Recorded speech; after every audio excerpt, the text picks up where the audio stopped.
Bon jeudi matin tout le monde, bienvenue dans Toute liberté avec Joey Aubé. Cette semaine avec Alicia Bédard, on parle d'un sujet un peu touché, mais garde quand même, on se lance là-dedans, l'aide médicale à mourir. Il y avait une chronique que le 24 octobre dernier que Nathalie Elgrablé avait publiée dans le Journal de Montréal, dans le Journal de Québec sur ce sujet-là. On va la lire en ondes pour expliquer un peu sa vision des choses. C'est assez touché parce que c'est ça, c'est comme un peu le clash entre le logique et le cœur, la matière grise et le ressentiment profond. Surtout au Québec, disons qu'on voit l'augmentation constante de l'utilisation de l'aide médicale à mourir. Est-ce justifiée? Est-ce que ça ne l'est pas? Écoutez, le but, c'est pas d'avoir de réponse nécessairement, ou du moins de réponse claquante et scintillante, mais au moins de démarrer une conversation puis d'essayer de virer ça de tous les côtés. Fait qu'on en parle ce matin dans toute liberté.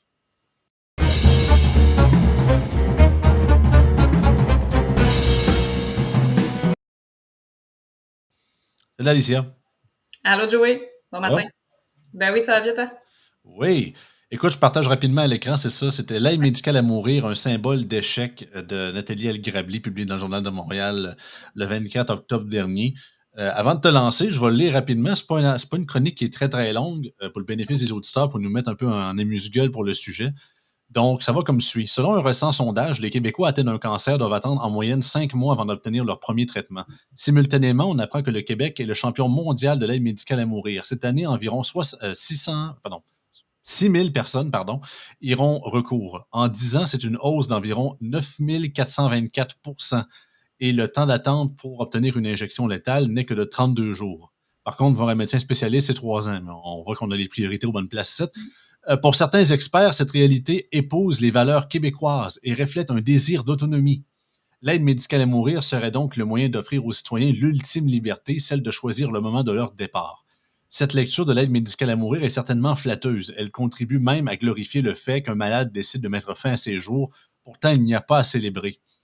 L'aide médicale à mourir n'est rien d'autre qu'un suicide. C'est la seule la méthode diffère. La première se fait sous l'apparat d'une légitimité institutionnelle, la seconde dans le secret. Mais dans les deux cas, la mort vise à fuir une détresse insupportable. Car soyons réalistes, ceux qui demandent l'aide médicale à mourir ne souhaitent pas réellement mourir, ils veulent simplement éviter la douleur, l'angoisse et l'incertitude. Or, la souffrance n'est pas uniquement causée par la maladie.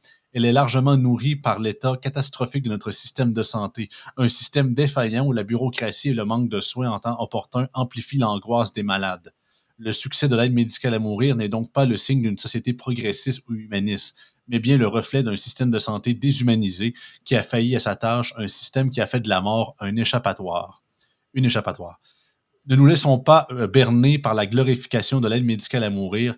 Elle est le triste reflet de l'expression du désarroi des malades qui demandent la mort quand ils n'auront plus d'espoir d'être soignés dans la dignité. Je l'avais pas Yes. lu, celle-là, puis sérieux, je suis pas surpris de Nadel Grabli, mais elle m'a dit, comme dirait Dominique Moret, elle fesse dans le pâteau au saumon. Là. Solide. Elle Solide. fesse fort. Elle fesse vraiment majoritairement d'un côté. Je pense que tout le monde va être vraiment plus nuancé des deux côtés, malgré que je comprends fortement son point. Puis je suis quand même en partie en accord sur le point que ça revient un peu pour les auditeurs qui sont membres Patreon. J'avais fait un bulletin de nouvelles exclusif au Patreon là-dessus il y a quelques semaines par rapport à l'intervention de Rémi Villemur à Cube Radio sur ce sujet-là. Il avait dit de quoi dans le sens que on disait qu'il y avait de plus en plus de gens au Québec qui utilisaient l'aide médicale à mourir, puis là, on tombe, je pense, autour du 5%. Puis c'est déjà énorme, considérant que 5% des décès, c'est rendu l'aide médicale à mourir. Puis on dit, ah non, il y avait un spécialiste qui avait dit quelque chose, je paraphrase ici, que si on tombe à 10-15% dans l'avenir, ça va être correct. C'est les gens qui décident, c'est leur choix, puis de ci, de ça. Et il avait dit quelque chose dans le sens que c'est rendu que quand on banalise la mort, on banalise la vie. Et que c'était pas du tout un symbole, un peu comme Élie Grabli le présente comme étant quelque chose de nécessairement progressiste. Écoutez, je vais te laisser aller par après, Alicia, mais regarde, j'ai de la famille que j'ai vécu moi-même, je l'ai vu de mes propres yeux, le protocole d'aide médicale à mourir, des gens qui souffraient, qui auraient pu toffer peut-être une semaine, voire deux de plus, mais dans d'atroces souffrances. Puis c'est vrai que c'est fortement touché. Puis je pense que c'est quelque chose qui devrait être encadré. C'est pas de quoi qu'on devrait défaire puis plus jamais utiliser. Puis ouais, il souffle le bonhomme, puis pas grave, on le coupera pas avant le temps. Je pense qu'on a chaque être humain a le droit ultime de décider. On décide pas quand on est, mais c'est vrai qu'on devrait avoir le choix de décider quand justement l'histoire se termine puis quand la lumière s'éteint. Mais la surutilisation, comme un peu comme une sorte d'échappatoire face à notre système de santé défaillant, je pense que c'est une question qu'il faut réellement se poser par rapport à ça. Mais tu sais, c'est un peu, puis pour faire du pouce là, sur le texte de Nathalie Elgrabli, ben, je partage cette opinion-là. Le côté moi un peu plus rationnel le partage. Tout comme toi, je l'ai personnellement vécu. J'ai assisté à l'aide médicale à mourir il y a pas plus longtemps qu'un an et demi pour ma grand-maman que bon, c'était son choix et ça c'était un super de beau moment. Honnêtement, ça s'est fait dans l'amour, dans la dignité et tout ça. Fait que j'ai rien à dire sur la méthode, sur, tu sais, je suis pas contre parce que dans certaines circonstances, je crois que que ça a sa raison d'être. Justement, des gens qui vivent des souffrances, puis qu'on se dit, ben, OK, la personne en a plus derrière elle qu'elle en a devant, c'est son choix, tu sais, c'est rendu là. Je veux dire, on choisit, on laisse pas souffrir nos animaux dans notre société. Mm-hmm. Tu sais, à un moment donné, on se dit, ben mon chien, mon chat va souffrir, je vais prendre la décision de le faire euthanasier parce qu'on n'accepte pas ça pour un animal. Alors je me dis, bon, ben ma réflexion va plus loin. Est-ce que c'est bien d'accepter ça pour un humain? Ma réponse, c'est non. Fait que c'est pour ça que j'appuie quand même. Il y a une partie de moi qui est d'accord avec l'aide médicale à mourir. Le fait que ce soit un peu c'est que l'envers de la médaille, c'est un peu politique aussi. C'est que ça démontre Ouais. l'échec, en fait, de notre système qui a failli à ses obligations. Puis c'est là où je suis d'accord avec le texte de Nathalie Elgrabli, c'est que ça n'a aucun sens excuse-moi l'expression, qu'on se pète les bretelles d'être les premiers en tête avec l'aide médicale à mourir en termes de pourcentage, en termes de chiffres. Ça fait juste démontrer l'échec de notre système. En fait, ça démontre que les gens ont peur de se retrouver au bout, puis de se dire, OK, ben c'est qui va prendre soin de moi? Les gens, tu sais, le système est à bout de ressources. Fait que moi, j'aurais pu ma dignité. Fait que ça fait juste démontrer cet échec-là. Mais je veux revenir sur un point, tu sais, pendant le texte, elle mentionne que c'est carrément un suicide. Puis là, c'est un terrain super glissant, là, je veux dire, c'est touché. Tu Mais sais, à la base, factuellement, c'en est un, mais tu sais, on s'entend dessus que tout dépend du contexte du truc, bien ben évidemment, tu oui, sais.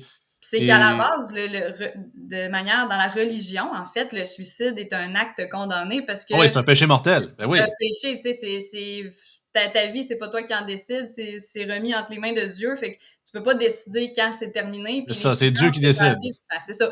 Fait que, tu sais, ça revient un peu à cette notion-là de religion, mais je pense que, tu sais, j'ai toujours trouvé en tant que c'est ma position vraiment personnelle, que le suicide, c'était une solution permanente pour des problèmes qui sont temporaires. T'sais. Mhm. Généralement, on Ouais. peut le voir de cette manière-là. Non, c'est Là, ça, très, très, très rarement, autant qu'il y en a, mais très rarement les gens, autres que l'aide médicale à mourir, ouais, mais je parle vraiment d'un suicide, qu'on prend ça vraiment avec de nos propres moyens, ouais, peu importe la manière. C'est rare que, ou du moins, c'est beaucoup moins fréquent que c'est, mettons, un statut de maladie incurable. Malgré que ça arrive, écoute, ben oui, il y en a, là. j'ai étudié, on a peut-être toi, tu dois le savoir aussi, tu sais, on fait partie de la communauté LGBT, toi puis moi.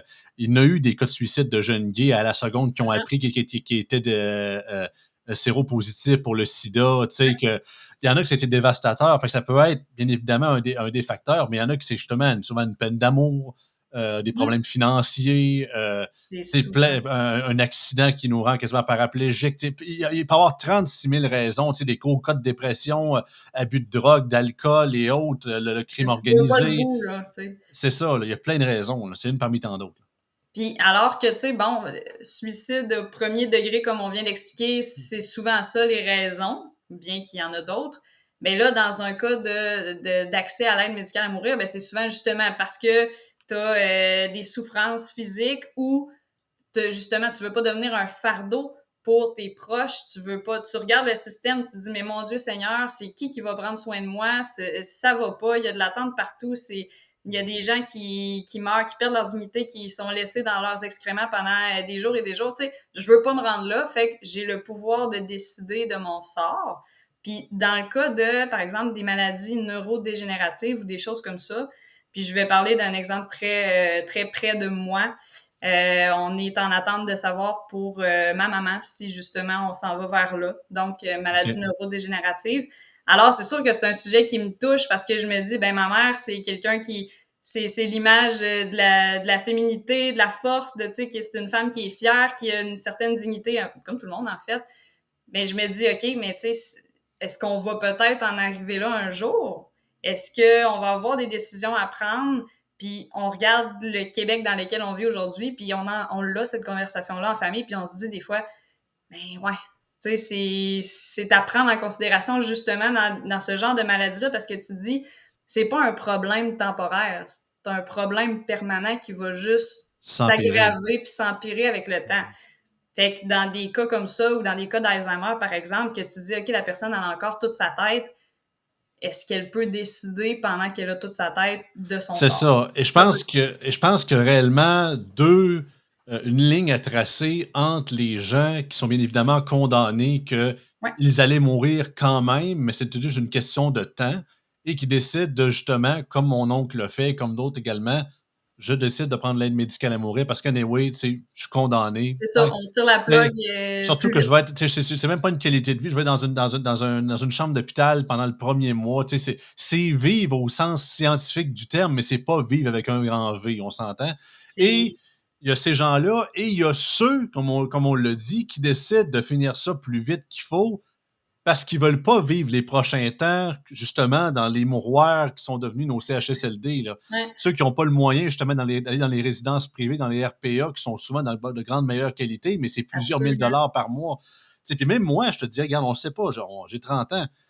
Je ne sais pas qu'est-ce que l'avenir va m'accorder. Tu sais, il y a beaucoup de gens dans ma famille qui avaient soit des cancers, soit justement des problèmes d'Alzheimer. Fait que, personnellement, même si c'est pas moi qui va, même si c'est l'avenir qui va le dessiner et non pas moi, Marie, je vais tout faire au niveau de ma santé, au niveau de ma santé cognitive pour que ça n'arrive pas, mais je préférais même en plus mourir en souffrant le martyr pour avoir encore toute ma tête que vivre mes dernières années comme une coquille vide, comme un être humain. Oui, je sais mon prénom, mais j'ai plus aucun souvenir de tout ce que j'ai fait durant ma vie. C'est comme effacer quasiment ton âme d'une certaine façon. Ça n'a juste pas de bon sens, Ouais. mais c'est pas nous autres qui décident. Mais rendu là, si jamais un choix-là arrive, que je vois tranquillement que je commence par moi à perdre des bouts, puis que ça se peut qu'autant que je vive, mais que je sois plus moi, un Tu peu fais comme juste la. exister, là, tu vis pas, là. C'est un peu ça la nuance, là. Est-ce que je vais prendre l'aide médicale à mourir? Je sais pas quoi te dire, mais je sais quelque chose, c'est qu'avant que je sois plus moi, je vais prendre ça entre mes mains, puis s'il faut, je vais finir ça de la manière que je veux, là. Ben, C'est c'est sûr, c'est que sûr. ça soit l'aide médicale à mourir, que ça soit je me piche en bas d'une falaise, quelque chose, tu sais, tu sais, dans le sens que tu sais ce que je veux dire. Ouais, Fait mais que, tu sais, ça permet de manière un peu moins trash, on va se le ouais, ouais, mais tu dire, comprends ce de que. terminer ses jours, là, tu sais, c'est quand même c'est ça, c'est la réalité, là. C'est ça. Mais je pense qu'il y a une différence entre, tu sais, le mettre vraiment en avant-plan puis dire, OK, hein, on score fort C'est là-dedans, ça. puis on Faut est faire la bon, promotion de ça, on là. est progressiste. C'est pas, je trouve pas que c'est la bonne manière de l'aborder. Puis même, là, je vais aller loin dans l'espèce de gestion du système de santé. Est-ce qu'à quelque part, on se dit, il y a une population vieillissante au Québec, on sait les prochaines années, ça va ressembler à quoi, que ça va être encore pire que qu'est-ce que c'est là, en termes de CHSLD puis de demande de soins et tout ça. Est-ce qu'on se dirait pas, ben, ça va être une pression de moins sur le système, ça va être des coûts de moins à absorber pour le système. Donc, let's go. On encourage. On encourage. C'est une solution facile, en fait, d'un point de vue politique, de dire, hey, puis là, je sais que c'est trash ce que je dis, là, mais techniquement, c'est une solution facile, là, de dire, on fait de la place. Moi, je ferais même pas promotion. Oui, je veux Non, que la politique soit là, mais c'est un peu.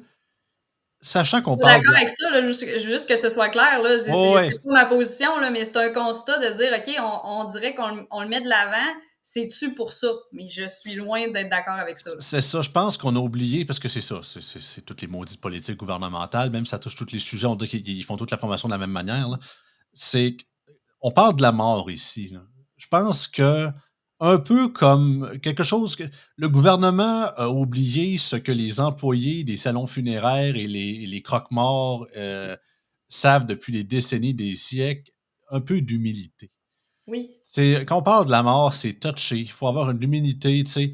Puis même ceux qui offrent des services funéraires ou des services comme justement les salons funéraires ou quoi que ce soit, ils font pas des grandes pubs à grand déploiement. Ils en font, mais ils sont encore très humbles dans leur publicité. Tu sais, dans les maisons de fin de vie, par exemple. Ils sont jamais genre êtes-vous sur le bord de crever, mon cher? On t'offre un deal, tu sais, ça. Ils sont pas là-dedans, là, tu sais. Tandis qu'on dit que le gouvernement fait ça, mais avec l'aide médicale à mourir. Moi, je ferais Ben oui, quasiment j'ai pas la l'impression. promotion de ça. Oui, la politique est présente. Oui, si le patient le souhaite, on va y en parler de manière humble, véridique Mhm. et sans bavure, mais faites pas de la promotion overrate dans les médias ou dans le gouvernement comme Yes, c'est-tu le fun, on tue du monde, tu sais. Ça n'a pas de bon sens. Je pense que c'est ça. C'est que c'est même pas une question d'être pour ou contre la politique, c'est vraiment la manière que c'est utilisé Mhm. et même promu.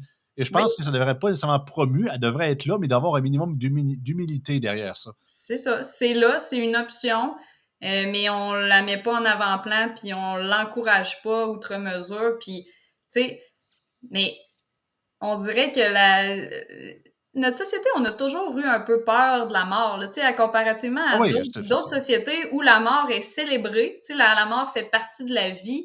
Ici, ça a toujours été un peu un tabou, ça a toujours été quelque chose de très négatif, puis je comprends que c'est négatif en soi, là. Je suis pas en train de dire qu'il y a du positif à quelqu'un que t'aimes qui va mourir, c'est pas ça, mais notre société, c'est très tabou, puis là, on dirait qu'on est en train d'exploser, tu sais, vers l'inverse, puis d'encourager ça, puis de... Fait que je trouve ça spécial. Je trouve ça très spécial. Puis c'est ça, c'est un sujet à double tranchant. C'est pas juste du noir, c'est pas juste du blanc. Il y a beaucoup de gris dans ce sujet-là. Il y a le volet, comme tu as dit, d'entrée de jeu un peu plus rationnel. Il y a le volet aussi un petit peu plus de cœur, qui, tu sais, ce sont des émotions, ce sont des choses qui nous affectent. Fait que c'est vraiment touché. J'ai hésité un peu avant de lancer ce sujet-là, mais je me suis dit, crime, ça vaut la peine qu'on en parle parce que c'est quelque chose qui est de plus en plus présent, c'est en montée dans notre société, puis il y a un envers de la médaille, puis il y a un côté un peu insidieux à ça, puis il faut en parler. C'est pas juste de dire je suis contre parce que, mettons, je suis extrêmement religieuse, puis je trouve que c'est lâche d'utiliser l'aide médicale à mourir, c'est pas ça pantoute le point. Je suis pour, mais c'est vraiment de dire, OK, est-ce qu'on on devrait se regarder dans le miroir? Tu sais, pourquoi une augmentation aussi significative?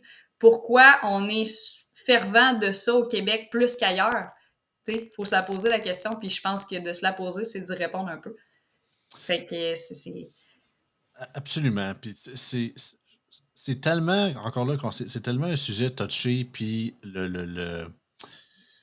attends, j'ai perdu mon idée. Ça arrive des fois. Ça va m'en revenir. Mais non, c'est ça. C'est que ouais, je vais l'en trouver. bon. On a une médecine qui s'est beaucoup plus humanisée au fil des décennies. Écoutez, mon arrière-arrière-grand-père est mort en souffrant le martyre dans son propre lit chez lui, alors qu'à l'époque, c'est que la morphine était pas très disponible dans les villages québécois de l'époque. Fait que, tu sais, il a dû souffrir le tough, puis il est mort dans atroce souffrance, tu sais. Ouais, C'est, pas mieux, là.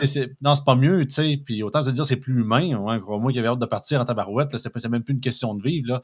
Fait que autant que c'est ça, c'est que c'est la raison même de pourquoi on a voulu créer cette politique-là, c'est justement pour pas que ces situations-là, comme tu le dis, qu'il y ait de la souffrance autre mesure, parce que littéralement, ça sert à rien. Certaines religions pensent que ça fait partie de nos péchés, puis c'est comme des épreuves que le Seigneur t'envoie, puis jusqu'à la fin, il faut que tu les affrontes. Mais à un moment donné, C'est ça. c'est ça, là. Il y en a plusieurs qui enverront au droit d'honneur, le Seigneur. Là. Mais moi, je Parce que trouve qu'en donnant cette option-là, ça vient aussi enlever des... tu sais, tantôt, quand tu parlais de toi, ton cas personnel, que tu dis, ben, c'est soit ça ou je me pitche en bas de la falaise. Mais tu sais, il y a bien je des cas... caricaturais en passant, là, tu sais. Je dis en gros, c'est soit l'aide médicale à mourir ou je vais prendre ça dans mes propres moyens personnels. Je pense C'est pas que je vais ça. choisir la falaise parce que ça risque de faire mal. Là. Ouais. Mais puis il y a un risque que je sois encore vivant rendu en bas, mais en tout cas, Ouais, ben, en tout cas, c'est ça. C'est plus pour faire une image. ben oui, mais dans le sens que je reprenais ça pour dire, il y a beaucoup de gens que justement, si on n'avait pas accès à ça, ben, ils le feraient de par leurs propres moyens. Puis là, tu te dis, OK, c'est pas toujours beau, ça vire en drame, alors que ça aurait pu être un événement serein. Fait que, tu sais, pour ça, je trouve ça très positif. Parce que comment qu'il y a d'histoires de... Puis on a déjà eu cette conversation-là dans ma famille, là.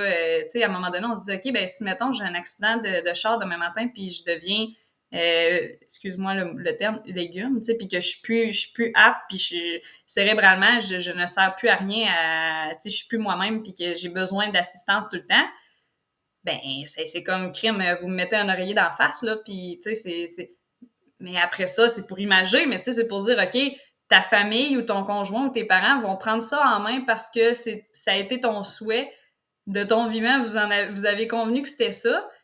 Puis là, ben, tu sais, je veux dire, il n'y a pas d'autre option. Fait que tes parents, ben, ou ta famille, ben, se ramassent avec des...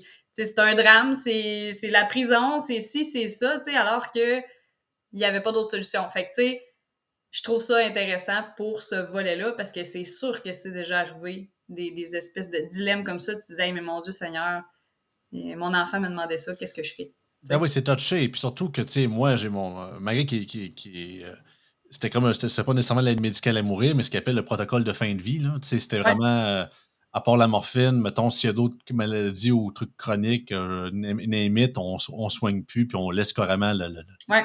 le naturel se faire jusqu'à temps que ça soit terminé. Mais mon grand-père l'a vécu l'année dernière, tu sais. Puis mon père, puis il souffrait d'Alzheimer sévère, puis mon père a été son proche aidant longtemps, longtemps, s'occuper de ses Mhm. finances, de ci, de ça. Puis, tu sais, autant que c'est plate pour lui parce qu'il n'y avait plus de vie. Là, c'est un peu un film qui est super intéressant là-dessus pour ceux qui ont des membres de leur famille qui vivent ça ou qui ont vécu ça. C'est le film, je pense que c'est The Father ou Le Père avec Anthony Hopkins qui est sorti il y a quelques années. Ça montre vraiment la perspective que ces gens-là vivent parce que ça, tout d'un coup, ils sont dans leur appartement, les murs sont de telle couleur, de ci, de ça.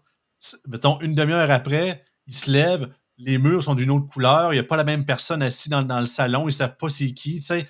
Pour eux autres, c'est C'est comme ça. si ça arriverait très, très, très vite, tandis que pour nous autres, c'est des semaines, des mois, des années. Fait que Ouais. les voir confus, c'est vraiment se mettre dans leur image. Et je trouve que le film l'a vraiment fait d'une super belle façon. Je ne sais pas sur quelle plateforme de streaming qu'il passe, par contre.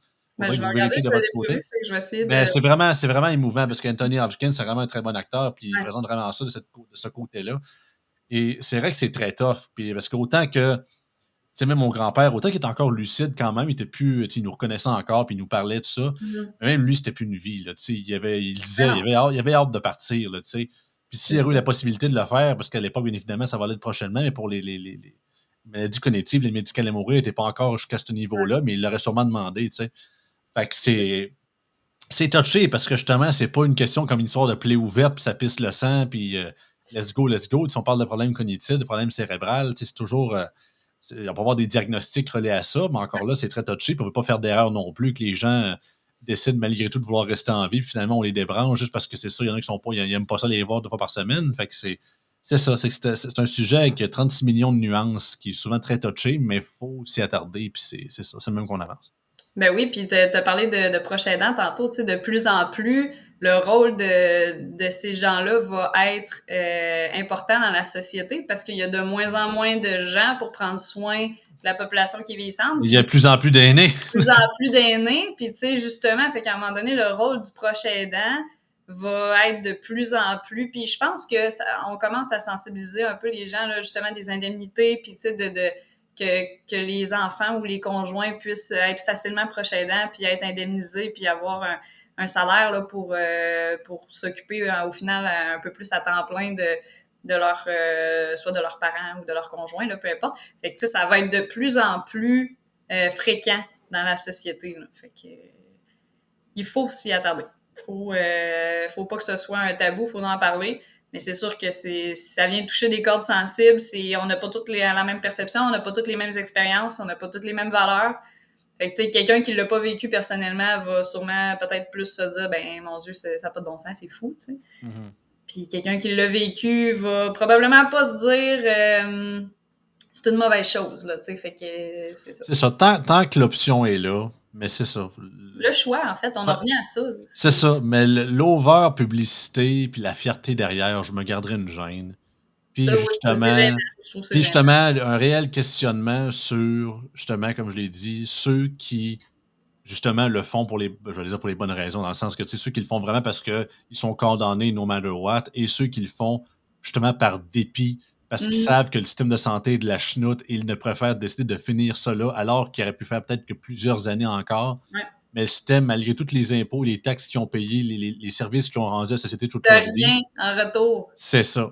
À part être Organise-toi en avec mon tes ouais, puis fraudes. voulez-vous votre yogourt, Madame Bédard?